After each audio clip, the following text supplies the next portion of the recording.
Oh, good evening, clinicians. Well, I'd like to thank Karen Fraser, Matthew Harles, Emily Knife, Dr. Kimberly Dudley, Dr. Brahmani Thota, Tonia Jones. There you go. So if you're watching this live, let me know in the comment section.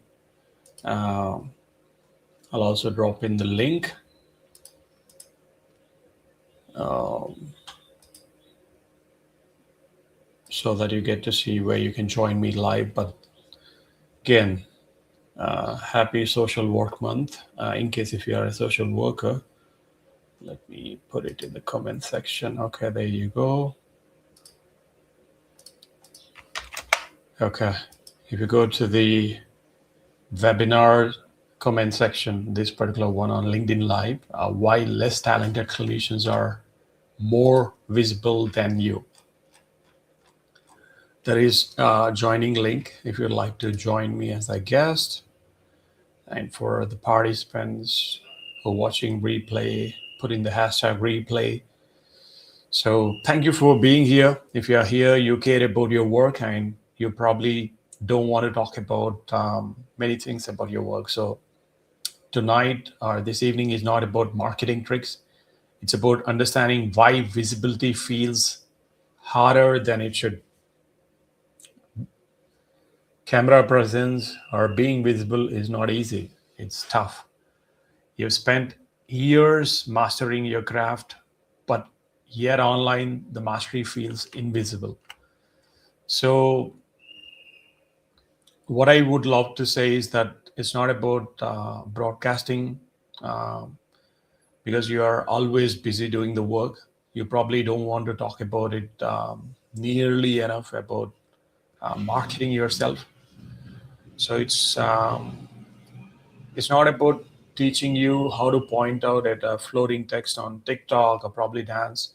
It's about understanding why visibility feels harder and why it's more exhausting than it actually should.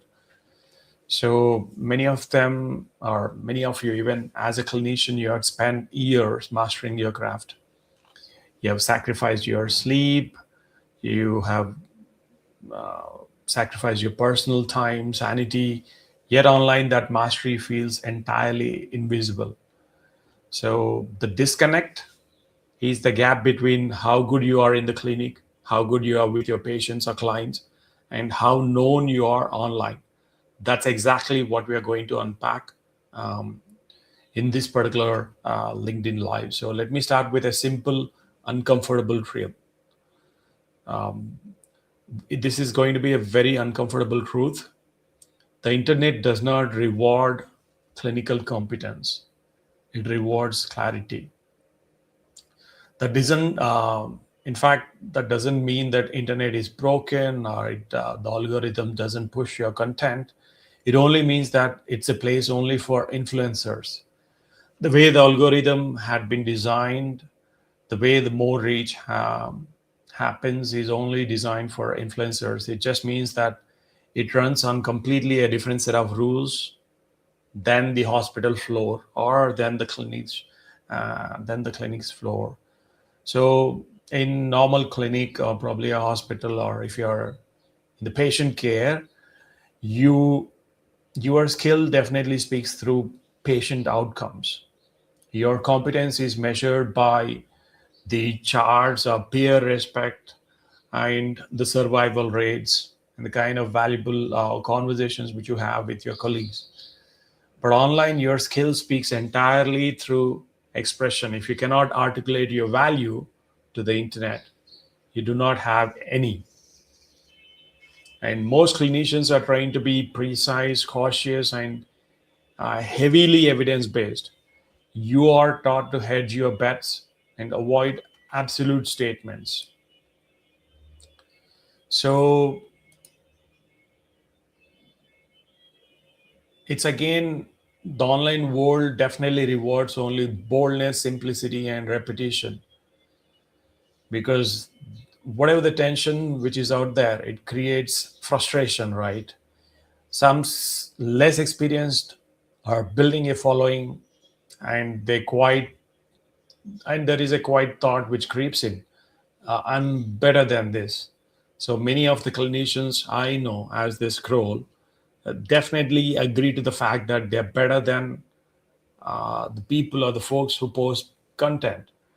So definitely you probably are, but you being better does not automatically mean visible. Visibility is not about being the smartest in the room, it's about being the clearest voice in the room. And clarity is a skill. Most clinicians were never taught about publishing content with more clarity, and we are not fixing your expertise, your skill set, the kind of transformation which you had been through. We are only translating it. So the real problem is, it's not the talent, it's not the signal strength, and it's not about the signal is weak online and you kind of try and dilute it. You over explain things, you hedge your statements, and you add lots of disclaimers because you had conviction. So that definitely makes you safe, but it's also makes you forgettable. So the clinicians whom I know, they're easily forgettable.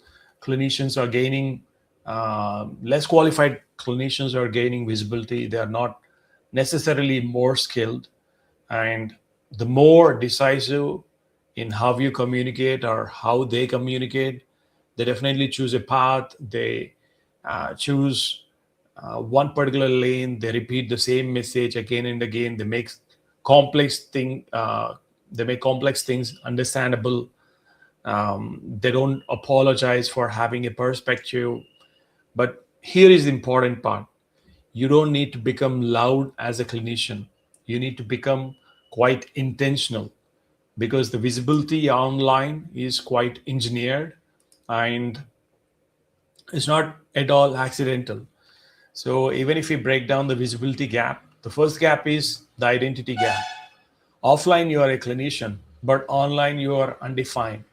You have no clue as to whom to help, because the online world is all scattered. The undefined professionals don't even get remembered. So the second gap is the expression gap. Even if you are thinking in clinical nuance, most of the internet consumes in headlines. Whatever the stuff which is there on social media or through LinkedIn, internet consumes in headlines. So if you don't simplify, you disappear. And the third gap is the repetition gap, because you think repeating yourself feels redundant. Your audience needs a repetition to recognize you. So again, the confidence gap is the fourth gap. You wait until something is perfect. Visible people ship before they feel ready. And let me pause here.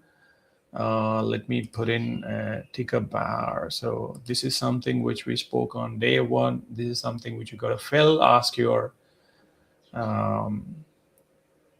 defining question, and there is also clarity which comes. Clarity plus systems plus limits and sustainability. No clarity and no system equals, as in, let me hide the ticker. No clarity plus no system plus no boundaries is exhaustion. So again, comment below to join the live studio. This is great. So for the clinicians out there who struggle to be online, the online world definitely rewards boldness and simplicity and repetition. So there's lots of tension. The tension creates massive frustration out there. It's why you feel a knot in your stomach when you think about building a personal brand. So mainly many of us log on to Instagram or LinkedIn, and you see someone far less experienced than you, building a massive following, booking consulting gigs, and creating a leverage. Why is that so? There's a quiet thought which definitely always creeps in. I know more than they do. This is the thought which makes you pause. So again, Let me quickly reply to one of the participants.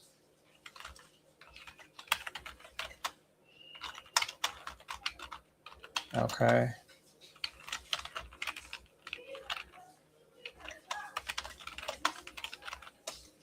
So there's lots of clarity in terms to how you decide to explore.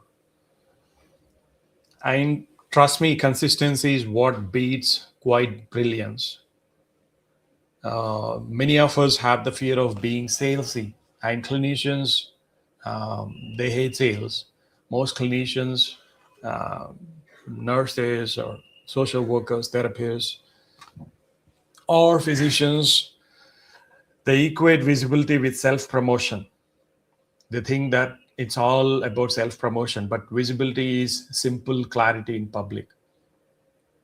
You're not just selling, you are signaling for your clients, for your patients. And when you explain what you believe, you attract alignment.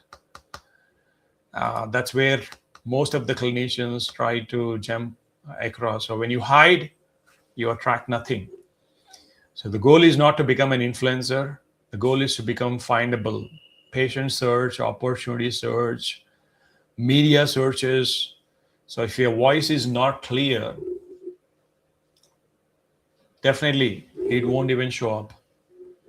So we got to talk about positioning. Positioning answers one question: what do you want to be known for? Not everything, not medicine in general, something specific. You got to be specific. So the clearer the niche, the stronger the signal will be. So for clinicians out there, if you want to be clear upfront, again, I'm not here to teach you the marketing tricks. I'm not going to tell you to a point of floating text with whatever that text which is there on TikTok. Again, let me share simple, slightly uncomfortable truth. I'm repeating that internet does not reward clinical competence. It rewards clarity. It doesn't mean that internet is broken. It's only for influencers. It just means it runs completely on a different set of rules on the hospital floor. So mainly, you know that you are the best. And as a better clinician, there are many other loudest voices online. So visibility has never been an IQ test or probably a board exam. It is simply about being the clearest voice. So with respect to translating this visibility, we need to issue, or probably we need to hold out what's holding you back. As in, definitely it's not your talent, it's not your signal strength. Probably with respect to many people complain they do not have better internet, they do not have the tools or resources, they're not tech savvy, that's what they say. So many of us destroy the engagement on our own feed by commenting or getting distracted with whatever we do. So mainly it makes you safe from peer criticism.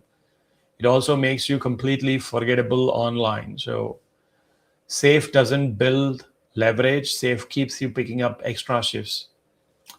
So the clinicians who are gaining visibility, that income that comes with it, are simply more decisive. So definitely some clinicians, they choose a lane, they choose a path, they choose a perspective. So right here, right now, what I would recommend everybody to do is go through the identity gap. There is also a confidence gap. The way, many clinicians, or probably you wait until the lighting is perfect, or the whatever you wish to say is perfect. You wait for the perfect timing. But visible people are, mainly when it comes to visibility, again, it's like going through the hesitation, going through your own hesitation, because you have created many drafts. You're worried about being the perfect person as a clinician. And probably you might be wondering about what is that one specific colleague who might think about the way you publish content. So the hesitation, whatever the hesitation which you have, it keeps compounding, because someone else will post imperfectly, someone else are posting consistently, someone else is capturing the attention that rightfully belongs to you. Okay, so, but again, when it comes to uh, sharing your specific knowledge, you hide, you attract nothing, and you remain entirely dependent on a broken hospital system to feed your work. So how do we fix this? It's quite simple. There is a 5-step framework which I say. Um, Again, this 5-step framework is something which gives you more clarity. So define your one line of identity. Who do you help, and what is the exact transformation which you want your clients or patients to achieve? Share your one idea repeatedly for 30 days. Find your core belief and hit it from 30 different angles. So try and make whatever the language which you have quite simpler. And that will definitely make you feel more comfortable. Showing up weekly, probably not daily, and not adding, it's going to add more burnout, because you can actually maintain more calm. You can invite a conversation instead of broadcasting lectures. And we can be completely honest with you, because the system is not going to save you. And the less talented clinicians are not winning because they're far better than you. They're winning because they simply decided to be seen. They simply decided to be visible online through camera, mainly through videos. So they decided to build digital assets, or probably the videos that work for them 24/7. So again, I repeat that you don't need more credentials. You don't need another degree to prove your worth. Definitely, you need more clearer communication. You need consistent presence and a system to capture your story professionally. So the only question that matters now is this: are you ready to stop being invisible? Are you ready to build the real leverage? And are you ready to share your expertise, which can be bankable? So if you're comfortable staying excellent, exhausted, and probably if you're comfortable being in private, um, I strongly recommend you to start being uncomfortable, as in start being the person who is solving whatever the issues which your patients go through, whatever the issues which your clients go through. So again, the elephant in the room is, again, probably you watched the previous video or probably the replay, because I see some traction out there. And what I wish to highlight is that your clinical expertise is worth more than an hourly rate. Again, it's not about clients booking your calls. There are many wonderful US clinicians or nurses, therapists, psychologists, physicians. Most of them are quite hesitated. Most of them tell me that they're already exhausted with the entire system and the process. And building an online presence, it sounds like adding another shift to the work week. So if you are talking about probably a full-time influencer who had given up on their clinical practice. You might be right. It might sound like an additional shift, but we are talking about building digital assets. The asset which works for you 24/7. It's not the ebooks, it's not the Amazon published or the Spotify playlist or the podcast. I'm trying to explain your value, attracting the right opportunities and generating a leverage when you are off the clock. Okay, happy March, Lachelle. Thank you so much. Hashtag Abrica Supermom. Okay, there you go. Lachelle Atkins, America Supermom, she's also my inspiration in terms of publishing series of videos. Probably she's the reason, one of the reasons for me doing this consistent LinkedIn lives. Thank you, Lachelle. You can join in, or probably you can join in. There's a link in the comment section for the stage. If you wish to join this particular live, let me bring you in, because you are a coach, you're a mom, you're a trainer, speaker, keynote speaker who doesn't fear creating videos. So I invite you to join the conversation because you know how the authority grows through dialogue, and you know for the fact that how less talented clinicians are winning the game because they just decided, they make a decision to be seen. So the link to join this today is in the comment section. Thank you so much for, it's my pleasure.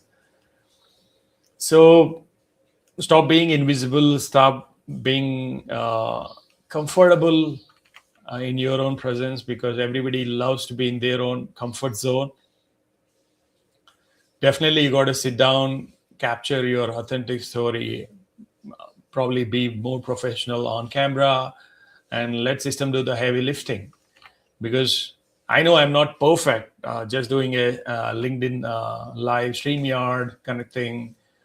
And let me be honest with you, because showing up weekly and not daily, probably this is going to make you think that is it worth it. At times I feel that, am I supposed to be doing this? But again, as clinicians who are off experience are getting more visibility. They're getting speaking gigs, they're getting more consulting opportunities, and it's quite frustrating because it's not an accident. And the market doesn't pay for the best clinician. It only pays for best known clinician. I love this. This is market. Market doesn't pay for the best clinician. It only pays for the best known clinician. So I'm also parallelly, apart from the LinkedIn Live, I'm creating my series of shorts, reels for other part of social media, trying to leverage the platforms, be it on Instagram or YouTube shorts and reels. But it's about how you articulate your value, and you are invisible in case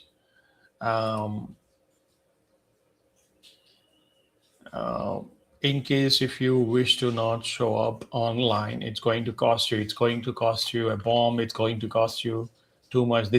Silence is more expensive. Okay. Because you have spent years mastering your craft. Your expertise is already premium. And it can be bankable. That's why I show up. I truly believe, and I completely agree for the fact that whatever the experience which you had been through, the decades of experience can easily be bankable. Because the clinical journey, the path which you have taken, takes you to a more clearer, scalable message. You will remain entirely dependent on a broken healthcare system to feed your work, because you got to stop keeping your brilliance a secret. And let's turn this journey into a powerful income generating asset. That's the reason I ask you to just send me a DM. That's the reason I ask you to look at any kind of clinical journey, probably go through series of reflections. And if you want to position yourself as an undeniable authority online, also talk to the experts. Talk to experts like Lachelle Atkins, Supermom. She had done thousands of videos. Again, very happy to see you. Chuck, if you wish to join me, there's a link in the comment section. Thank you, Neeta. Love seeing this. Clinical excellence is powerful, but visibility is what turns skills into authority. There's a comment section. Okay, let me send you a DM with the link. Probably let me... Okay, I'm just sending you a DM. There you go. So I wish to have a conversation with other folks who are quite authoritative in their subject. Many people have spent years caring for everybody out there.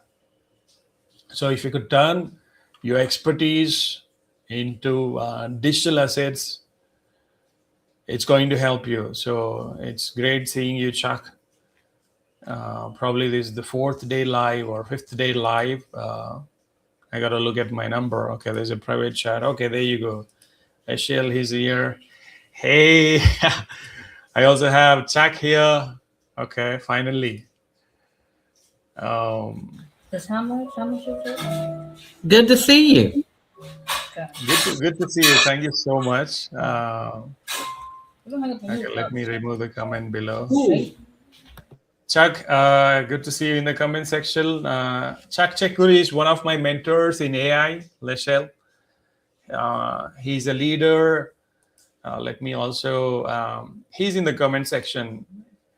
He was in Hyderabad, India last month, but he's in LA for probably 3 decades. I let Chuck do his intro again. Even if he's not on camera, Chuck, you can unmute and speak. That's absolutely fine. Even if you're not ready for camera yet. But again, Lachelle, this is my first live. Probably I would say this like series of lives which I'm trying to do for the first time in 2026. Okay. 2 months had passed away. We only have 10 more months to work on our dreams and goals for 2026. I know you're doing a lot with live TV, with Am Magazine. I love the flash of the scenes. You can unmute and speak. That's absolutely fine. Yes. No, sorry. I'm having challenges because... Can you hear me? Yeah, we can hear you, Chuck. You can mute. Can you hear me? Yeah, we can hear you. Or you can close the LinkedIn Live because that's coming as a echo in the background.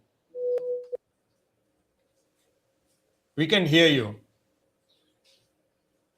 2026. I know you are doing a lot. That's okay. As in the LinkedIn Live, there's a delay there. So again, some clinicians whom I speak to, let's say you can close the LinkedIn Chuck, as in that will stop the echo, or you can mute that window. Yeah, we can hear you, Chuck. You can mute. Can you hear me? Yeah, we can hear you. Or you can close the LinkedIn Live. So, I mean, Lachelle, you can tell about many people say they are not tech savvy. Probably you can you hear me now? Yes, we can hear you. Okay, I can't hear you, so let me fix.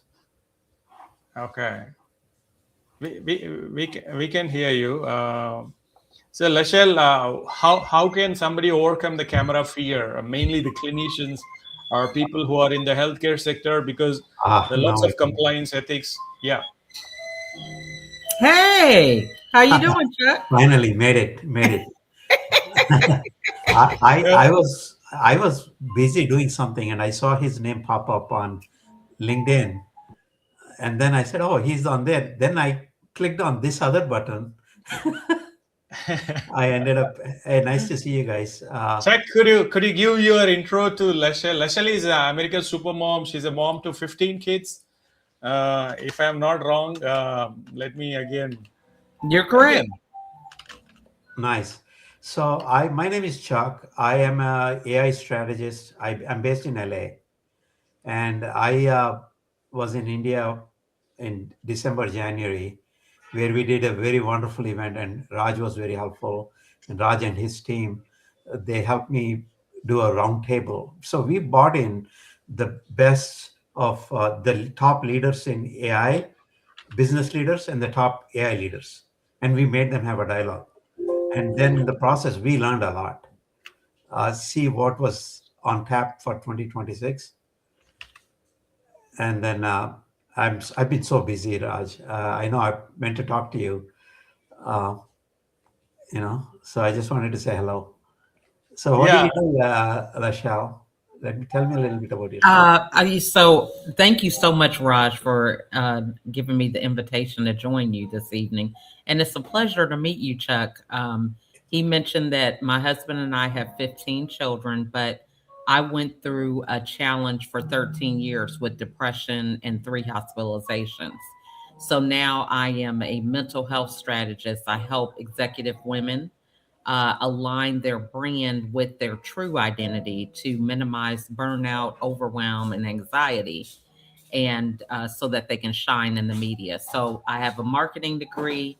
The marketing is my background, but I really help them with confidence and learning how to craft their signature message and be able to share it on stages to be able to attract the right audience that they want to serve. So that's pretty much what That's I do in a beautiful. nutshell. No, that's beautiful. I think what you said resonates deeply with me, because when you are really true and projecting who you really are, Hmm. the authenticity really attracts people Yes. more than anything else, right? I mean, Hmm. not all of them can be fantastic, but everybody who is authentic, they attract people, It's true. right? It's a charisma or some kind of captivation that you just can't mimic, with I, anything else. You can't fake it. So, yeah, mhm. I think it's more of a trust factor that you build, Yeah, that's true. right? Hmm. I learned it the hard way because I watch a lot of speakers on TED and all the best speakers who get like Yes. millions of views. Hmm. And then every time at least earlier in my younger days, I wanted to be like that, right? I Yeah. wanted to be that fascinating speaker who can build the audience. And I tried that for a long time, trying to push myself to be that way, Hmm. right? And every time I push myself, it never felt comfortable. It felt Hmm. uncomfortable. It was, and I didn't have a like the alignment problem. I had an alignment problem, not a confidence Yes. problem, or not a work hard problem, or go market myself problem, right? I can It's get into true. rooms, but then I wanted to be that mega speaker that I It's true. learned and that I admired, right? And I watched them so many times because I was a big flop. About 7 or 8 years ago, I wrote a, a MIT Solve has challenges, global Hmm. challenges. So I did a challenge, and I'm not even in that space. Hmm. This is about helping refugee children. Okay. Right. So I just had some ideas, and then I did a. This was back before LLMs was there to help me write or anything. So Uh-huh. I did a lot of research. I did it, and I got selected. So Wow. they hired sent me to Boston, and it was like a TED talk, and everything was like. And I was like practicing, trying to be this super speaker, Hmm. and then I bombed, right? Yeah, And after that, I realized, screw it, I'm just going to be myself. it's true. I think we waste so much time trying to be somebody else, even I when wouldn't trivialize it that, because we want to be somebody who is we really admire and who has been successful, right? I mean, Mhm. I still want tell my kids to emulate, like Right. point to those people as like pose not stars, right? Watch, Yes. look at them, go be like them. But somehow that be like them has to be nuanced, and that's what you are doing, and which is what I Mhm. really like what you said you were doing. Right. And also, That, I mean, because that factor is you already have it. See, that's the thing. We go uh years chasing something that we already have. Yeah, We Raj is get going to the say we something. get the awards, we get the accolades, but we're still not happy because I know for myself, I was exhausted. I didn't know, well, is it the way I'm dressing? Is it the way I'm talking? Is it this? Is it that that's making me have this success? And I feel like I was always trying to one up or level up. And when you learn to embrace who you are, it just, you attract the right people and it makes what you're doing more joyful. Yeah. Uh, and there's lots of AI generated content, which I wish to ask Chuck and Lachelle. There's Hmm. lots of AI generated content in the feed Hmm. for last couple of, I wouldn't say last year, but last couple of months. There's double, triple the content and how AI is being used in the war or in the recent Anthropic ban with the US. So many of us, mainly the clinicians, because I always address the clinicians. But do you believe that clinicians' voice matters outside their workplace with all this AI generated content and lots of noise and disturbance in the feed? Do clinicians, because they're busy working in their shifts, but would you please like add in, do clinicians need that online visibility, or does their voice really matter? I think I think everybody's voice matters, and I think, we label people too much, and that can be very problematic. We put them in certain boxes, and we feel like you have to be this way and do things this particular way. And that really hinders a lot of our creativity, our ability to collaborate with other businesses or even other industries. When you think about healthcare, for a lot of people, they can be very intimidated by it. You have a doctor and you're like, oh my gosh, I don't even know what to ask, or, there's this language barrier sometimes. And so when we learn to embrace being human first, we can cross a lot of gaps and barriers because we can make it just normal conversation. And I think that's what's really important. As I work with people and talk to them about their values and their core beliefs, um, you need to be relatable. I'm not going to attract people if I'm talking some medical lingo or, some technology lingo, all these different things that may be just as important. I'm not minimizing their importance, but when you know who your audience is, you know how to talk to them in a way that resonates with what they're going through. And that even improves the element of trust, because that language that you're sharing with them lets them know that you understand what they're going through without them maybe even having the words on how to express it.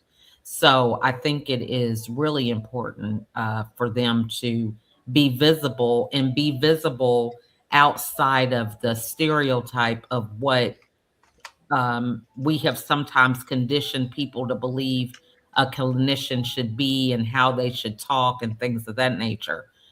Because if we continue to make it hard for people to address real issues, no one's going to ever heal or change. yeah. So I want to Exactly. answer the same question that you had.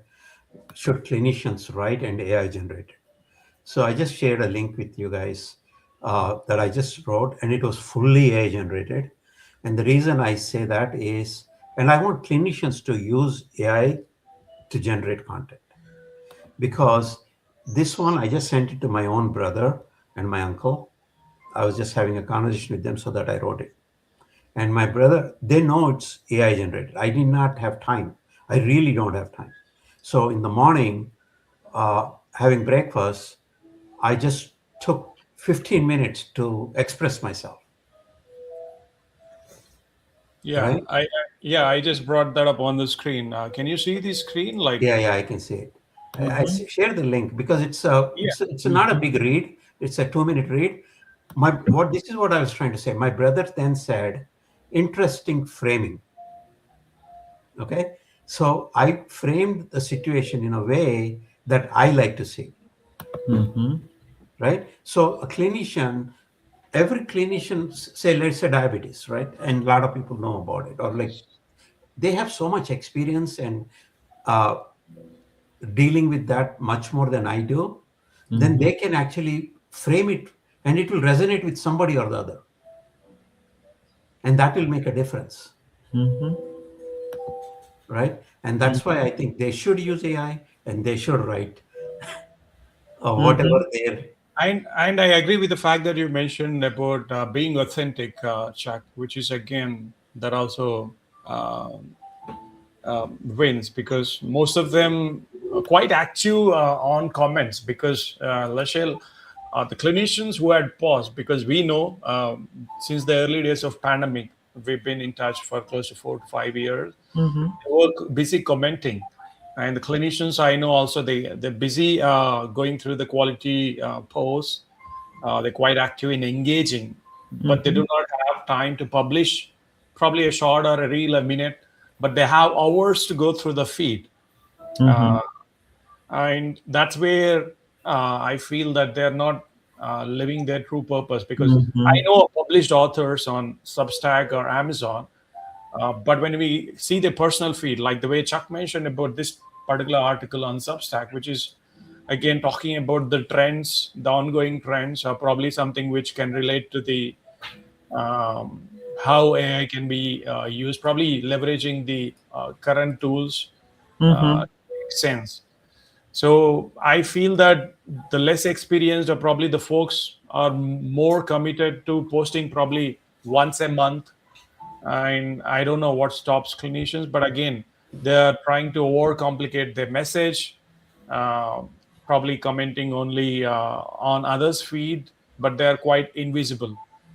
Yeah. So most of them feel that it's an extra shift being visible or being active on social media platforms, be it on LinkedIn or YouTube. They feel that it's an extra shift, but they got to break the chain. Is what I wish to say. So if someone Google their name, again it has to reflect their true expertise. Like when I met Chuck, probably when I got to know Chuck through Sonu. Mm-hmm. uh, he's our AI anytime leader here in India. He's a programmer, he's a leading expert, he's a keynote speaker. So when I got to know about Chuck, I just immediately Googled him and I got boom, so many links. So I tried to find, okay, I mean, the word Chuck was not there, but Chakradat Chekuri. Yeah, he was like, I'm not gonna. He told us Again, to with keep them. Michelle, even I got to know you because of the keywords and the way your presence was available online. Um, so, if there is somebody who is hiding in humility, how do you think that clinician can gain that clarity, like that clarity of camera presence or clarity of posting, like Mm-hmm. being authentic? What should they do to be more authentic or to get that clarity? Well, I think the first thing would be when you are finding something that you're passionate to even comment on, you can do a quick video about it. I'm sure most clinicians understand that not everybody has the same learning style. Some people like text, some people like videos, some people like audio. So just practicing maybe some prompts on some things that you are already writing on, trying to do it in a different format. So you might, leave a voice note. Start doing that and do what feels comfortable for you. I think when you are speaking on something that you're passionate about, you don't really realize the different formats, and you can start getting a rhythm for um, getting the message out. I Well, find I that. would ask you the same thing that he asked in a different way. Okay, go ahead. So when you meet somebody, right, as a Hmm. client or whoever it is, people are at different stages of comfort, I would say, Hmm. right? Some people are shy, some people are humble, some people want to go do it, right? At what, how do you like find these people? Some people who are shy, who don't want to do it, there's nothing we can help them with right away. Hmm. Or do you Hmm. have techniques to go help them too? So at what stage a person has to be before they're ready for you?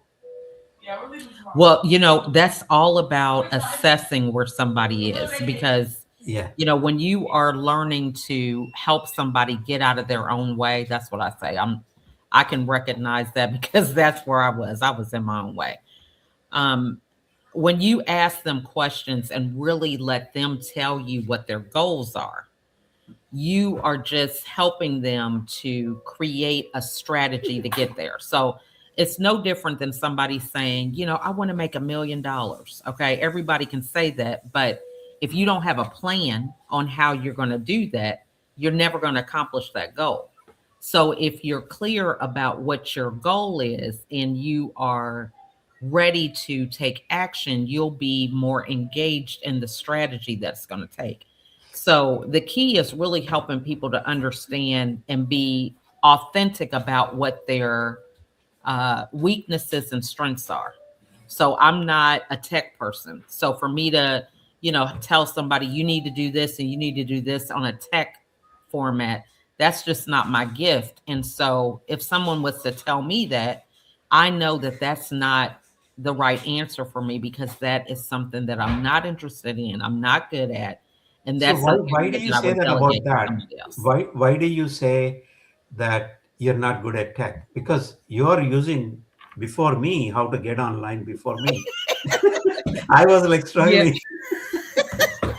that is true. Now, I have overcome a lot of hurdles with tech because I am passionate about my message. So if someone invites me to their platform and maybe I'm not familiar with it, I will let them know I'm not familiar with it, ask the questions, but I will still do it because I am that passionate about my message and being able to So share with their audience. let me take a point here, Uh-huh. because you claimed you were not good at tech, but then you came back and told me, "Hey, if I need it, man, I'm getting good at tech. I don't care." Well, I'll say this. I'll do it and not be good at it. So that's the thing.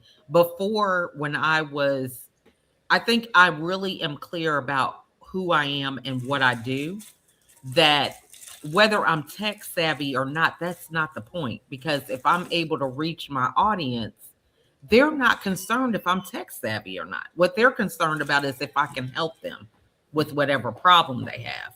So I think that's another thing where we learned that, okay, you don't have to know all the tech. You can have somebody help you with tech, but your So, message and your authentic formula or whatever it is that you do to help people, that's what's most important. well, let me ask you a different question.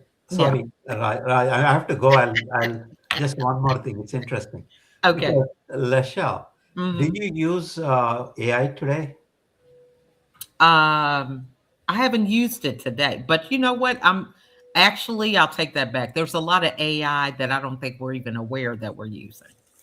So how about that? I'm not really well versed in Do it. you use ChatGPT? I do chat GBT sometime, but I haven't used it today. No, no, but if you use ChatGPT, that is using AI, Yeah, I isn't it? use AI though. Yeah, but I didn't Yeah, do it yeah. I'm today. not saying AI doesn't have to be sophisticated than that, right? If you use ChatGPT, Mm-hmm. that's cool. Hey Raj, I do have to go, but I just Yeah, one last question before you tell me that you're leaving, because AI taking jobs in healthcare, again, how can somebody be building their personal brands, like probably be faster, like you, publishing Substack articles without compromising on HIPAA guidelines or violating HIPAA, or how can other clinicians stay important without getting fired or without looking unprofessional with their peers? How can they build their personal brand? Because there are lots of compliance laws. They don't want to do TikTok dances. Nobody wants to be a healthcare influencer, but how can they get their message out and build their personal brand as a clinician without overcoming the fear of AI taking out their jobs? Okay, so there's a lot of questions there. One is, I get a lot of questions about AI taking jobs. Okay, there is some jobs that I can do that I don't need AI to do. I don't need a person to do, right? There's a lot of jobs like that. But then, let's say I can draw pictures, I can do videos myself. I don't need a video editor or thing can do. But the challenge is, a person who knows about videos can do 1,000 times better than I can do with AI. Yes. Right? So there's no way, even if you give me 1,000 tools, I can do creative video editing than somebody like you who has a natural ability to do. Right? Now, the people like you, if you don't use AI, and because working with you will take me a long time, right? So if I have to make Raj do some video for me, it's a 5-day, 6-day process, right? So I'm going to sit with some substandard stuff that AI gives me because I have a weekly schedule I have to post, right? So then it's like working with him, because if he has to do without AI, it's going to be too much for him. He's going to charge me a lot of money. Right? Yes. But if he can use AI and give it to me, like maybe he writes an agent with his intelligence. So instead of me going and trying to do it, I pay him $10 a month, $20 a month, or even $100 a month. Then his agent will send it to me. Right? So now he's spent 30, 40 years working on some skill. He doesn't have to give that away. So if he doesn't, in this short term, we're going to see that disruption. And that is the fear coming from. You know what I mean? Because the disruption is like, oh, my job is going to go. People are not coming. My customers who used to call me are not calling me anymore. But why are they not calling? It's not that they don't want to call you. But this market forces, things are moving fast. I have to post every day. I need some video. Right? Now I had half an hour time. That whole picture on that one is video generated. Yeah, right? the keeping the hustle. For half an hour on the video, on the picture, than that. But then if I were able to send it to your agent, I would do that. Yeah, and also could you send the site ad, which you said, Chuck, like is the site ad ready? You said you were working on a site ad, probably a landing page. Is that ready? So what I'm doing is I'm actually playing in this space. So where I want, let's say she's a coach and she's using AI. And I'm sure she's using some prompts that actually help her how to coach or how to do this or something like that, right? Now, there are other coaches in her field who are not doing that and who are struggling, right? So you can then help those coaches use AI, what you learned, right? But you're not tech savvy, right? And it's okay. So if I give you a place where you can teach other coaches use AI, because they all need to. Otherwise, they're going to go to ChatGPT to talk to get mental health. And that's dangerous, right? You don't want to go to ChatGPT for mental health. You want somebody who, she's natural at this for a couple of reasons, right? I've been paying it.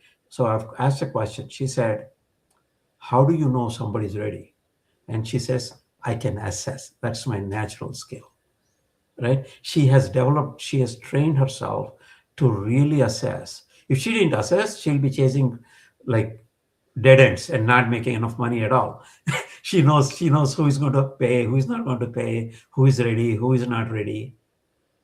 If I try to help people, I'll pay. People talk to me for a few minutes and then they go, I don't need you. Then I'll be just never have a customer. Yes, and So Lachelle is also a genre TV network producer. She's quite natural into monetizing uh, her skill set, or probably helping other people, because we keep seeing her videos in the LinkedIn feed.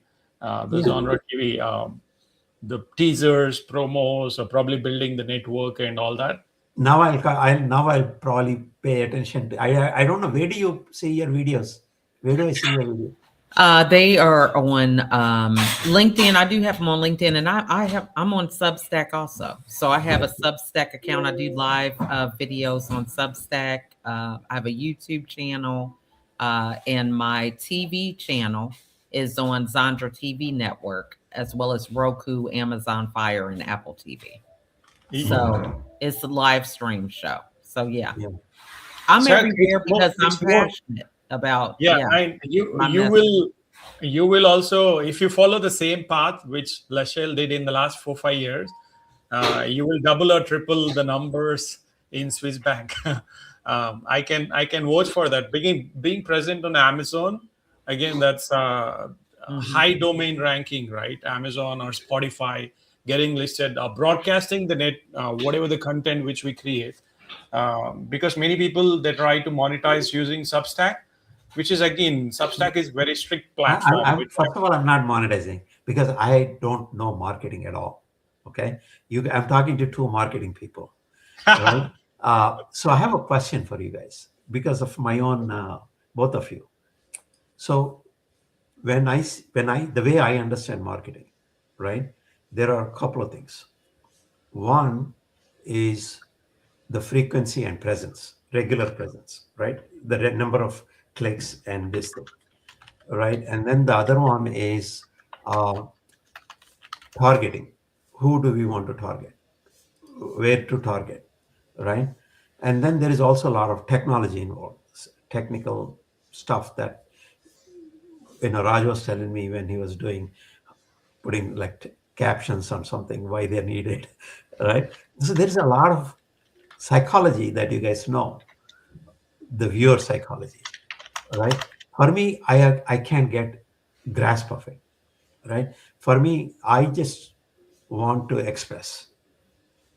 I never tried to monetize because I don't have a disciplined way of sending, right? Even this one is just I wrote it because I felt like writing it, because I felt like an urgency to say something, right? And I had a blockchain podcast because I wanted to say it. Nobody came.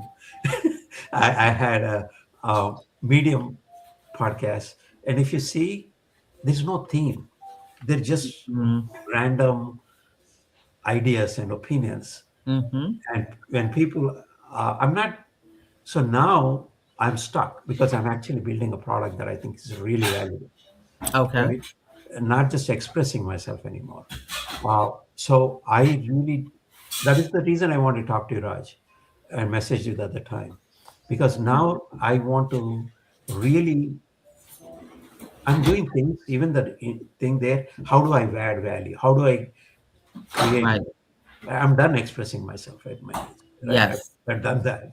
Now, because I want to add value, then I need to communicate this message faster for the more appropriately. Now I Yes. need the marketing people.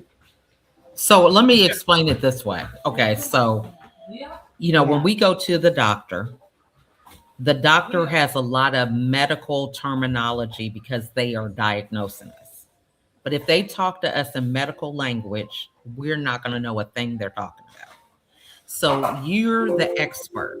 Now, when you're the expert, you have to use the person that you're serving, you have to use their language that they're familiar with. And so it's important to kind of understand what their pain points are so that you can speak in a way that they can trust you and because you're going to ask them to do things that are out of their comfort zone. They're going to have to stretch themselves or challenge themselves. But the only way they're going to trust you on that journey is if they feel like you really know what their pain is or you understand their situation.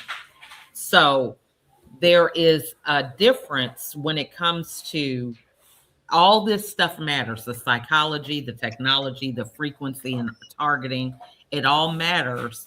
And so this is where a team is so important when it comes to marketing, because you may have the best product, but if people don't understand how to use it, Exactly. they don't know the value, it's just going to be a good product that nobody's going to buy. Exactly. Because And they're that is all, why it's all important. You know, you can't slight the other. So, and it's also like, if you're an author, you can't be the author and the reader at the same time. You have to complete the project for the book. Once the book is done, then you take a different stance, because this is the only way you're going to be able to give them value, is to fully express whatever your thought is. 100%. Right? Then you can lead them from that point. Yeah. So this is what I did. So I finished my book, and then I was very happy, because when I wrote it for me. Right. And then I knew that was the problem. Whatever you're just saying, I knew a while back, because I've been paying, but I just didn't have the skill. Right. So I hired a very leading professional development. Right. And then I gave her my book. Then she wants me to change. And she told me a good story. Hey, you need to write it for them, not for you anymore. Right. Right. And this is what you need to change to write it for them. So now I'm in that stage where I have to. So there's a lot of good material, 2 or 3 chapters that are very powerful. But the opening was for me. The ending was for me. Now I have to write it for them. Right? Exactly. So that part I'm working on right now. But I think, you know, what I would say is you write down everything you could think about the problem that whatever it is that you have solves, and then figure out where those people are and go directly to them, because the problem that many of us have is that we have a good product and we try to sell it to the wrong people. So then we get discouraged. We're like, this doesn't have any value, instead of finding the right people, and then they will actually sell the product for you if you're in front of the right audience. Everything you're saying, I have been saying that to entrepreneurs all my life. Yes. Right. But I just don't know the mechanics of marketing.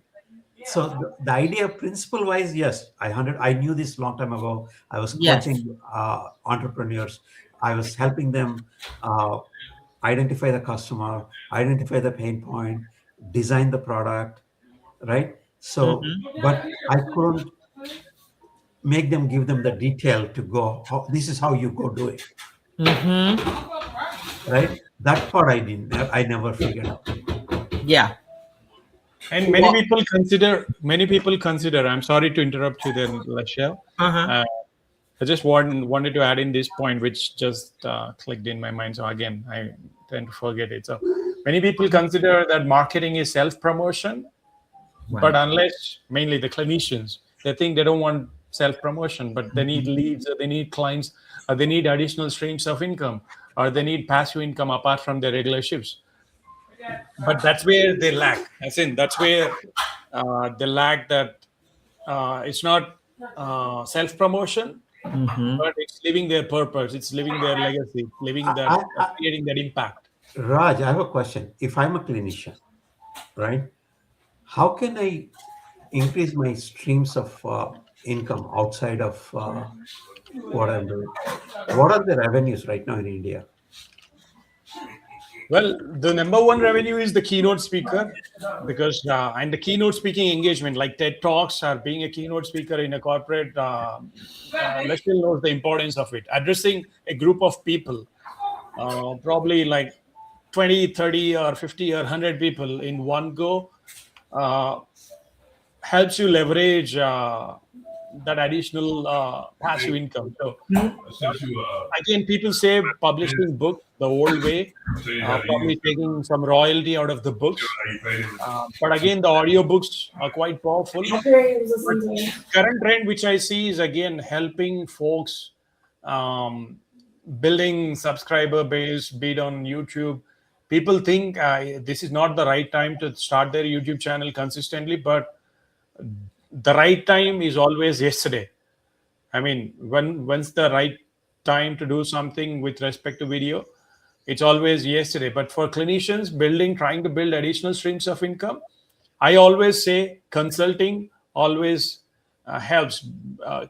Consulting brings keynote engagements. Consulting, probably the one-to-one consulting, which they do offline, because many of them do not have their digital assets because they have a limiting belief that nobody will watch their course, nobody will watch their mini course. So I tell people, create their mini courses. It's not a lengthy 1 hour or probably 5 hour course structured into a 5 week program or probably a 30-day course.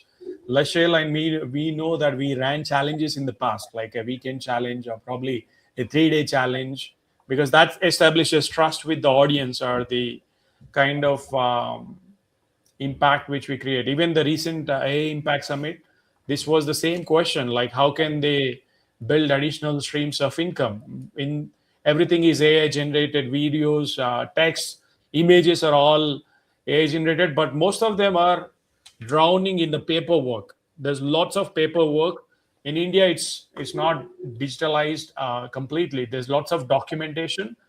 Again, they're quite busy with whatever they're doing with the hospital staff, but they got to have a breakthrough. Probably they need to start. They need to, again, the easiest way to start is just hitting the record, because you and me know that moment they hit record, there's no escape. They can't live in the past. They can't live in the future in anxiety. They got to be present. And that mindfulness shift will give them that leverage. Guys, I do have to go. But And thank you. I'll connect with you later, Raj. Yeah, it was a pleasure meeting you, Chuck, and I'll see you around Substack. Okay. Yep. Thank you, Lachelle. Thank you, and thank you, Chuck, again for being there. Okay, I see it was pleasure meeting everybody. But Lachelle, again, this is Social Work Month, so as we end this live, what's one message for social workers? Again, you know, lots of other social workers out there who quite active therapists, psychologists on Psychology Today or NASW or ASWB.org, trying to get the credentials, trying to get that qualifications. What is your message to social workers out there? My message is to not forget about you. A lot of times we try to give back to other people and we forget about ourselves. So, you know, when you think about putting your own oxygen mask on first before you can be equipped to give to other people. And I think also run your own race. A lot of times we look to other people that are inspiring us and we want to be where they're at. But we are comparing our beginning to a lot of times their middle or even towards the end of their career. And so we're not really consciously thinking about the time that it took for them to build the position that they're in today. And so when we run our own race, we find out what pace is comfortable for us.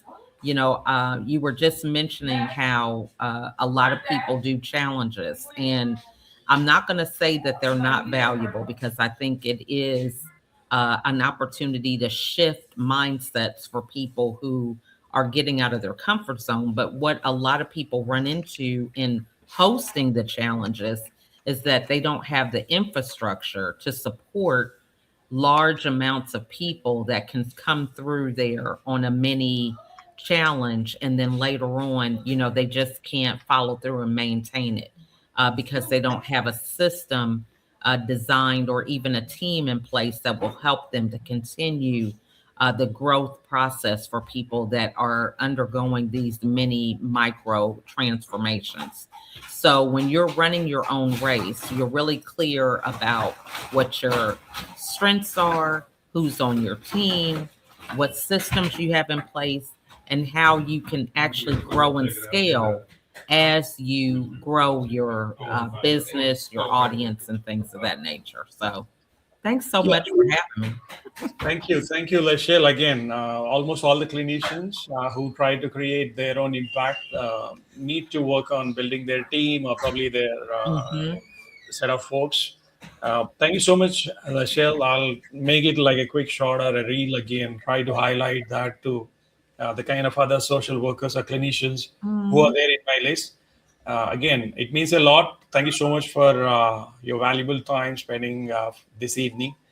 So, Well, you again, are so welcome, and it's good to see you. And Happy New Year, and pray that all is well with you and your family. Okay. thank you. Thank you, Lachelle. All Uh, right. Happy New Year too. All right. And Have a good night. bye. Take care. Good night. Bye bye.